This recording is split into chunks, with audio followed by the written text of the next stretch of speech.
So what's up guys, and for today's video ay i-check natin ang ating mga isda guys. So ayan. So dito tingnan natin. So gumamit tayo ng gimbal guys, pero hindi naka-on ang aking stabilization. So ayan guys. So 2 months old na to guys. So yung iba dito ay ibigay ko sa DNAC kay Sir Monton kasi wala pa silang ganitong isda doon. Kanikoranda tapos yung kuha natin. So visit naman tayo sa ating isang trapan. So puntahan natin guys. So hindi naka-on ang stabilization ko dito, pero gumamit ako ng handheld gimbal. So yan, medyo maalog din siya. Naka 60 fps tayo guys, pero at least meron ang, kahit naka handheld tayo, at least maganda kasi ang 30 fps lang ang may stabilization ito. So ito is 60, ang 30 lang ang meron. So ayan guys, papakita ko sa inyo yung ating 40 pieces na goldfish na kaliko. So yan, nilagyan ko na lang ng bronze kasi dito yun nakalagay. Medyo lumaki na kasi yung iba. Ayan, papakita ko sa inyo guys. So ayan, wala pa tayo, hindi pa dumating yung air pump natin na USB type, tapos yung solar. So charge natin sa power bank. So ang plano ko is dito ko ilalagay ang power, ang tawag nito solar, tapos dito lagay ko ang power bank, tapos dito yung kukunin ko yung USB. Try ko sana yung water pump, medyo hindi kasi ganun kalakasan, so air pump lang muna. So wala akong problema dito sa water change kasi nasanay na sila na yung ulan ang magwa-water change sa kanila pag umulan dito. Tapos may overflow tayo dito. Yan. Ito. 1, 2, 3. 3 to guys. Yan. Overflow. May butas dyan. Makita nyo yan dyan.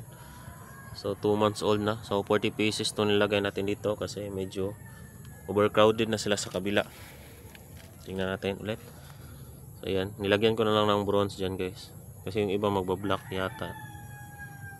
Ayan guys, oh, naka 60 fps. So umulan na naman, so arrange na lang muna natin. So abangan nyo yung setup natin sa solar guys, kasi medyo tuloy-tuloy ang brownout ngayon kasi ang lindol dito sa Mindanao is 7.7, dito sa amin is 6 plus. So kailangan talaga mag-ready kasi sa brownout. So yung kuyo pa natin, i-ready natin. So ayan. So simple lang setup natin dyan. Tapos nilagyan natin ng amakan dito para hindi tutubo yung mga damo. Mag-add pa ako ng isa dito guys. Yun naman ay tarima. Nakita nyo yan. Ito ay ang isang female ito is shogun, tapos dalawang shogun nga male, tapos isang pie na broadtail na kaliko, tapos isang inky na black. So ang labas niya is halos maraming kaliko talaga, short tail at saka long tail. So ayan guys. Ay, umulan na. So babalik na tayo kasi umulan na. Laki.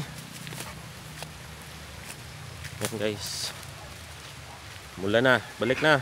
Gara oh, ito kakalula oh, gara yung ito oh. Guys oh, hoy hugo kay kagtiil, gasong lapok yan. Hindi kagara ba, magara man yung mga amigo no ha, nagara oh, hindi kagara ba, ilapok kay ka. Yan, naman tayo sa balon. Yan, balik na tayo kasi ulan na. Yung isang blocky din dito.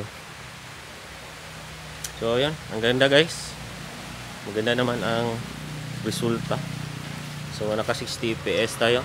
Ngayon, hindi na natin papakainin to kasi baka lumindol na naman aftershock. So baka mag run out. So minimize lang. Dito guys, tingnan nyo natin ito.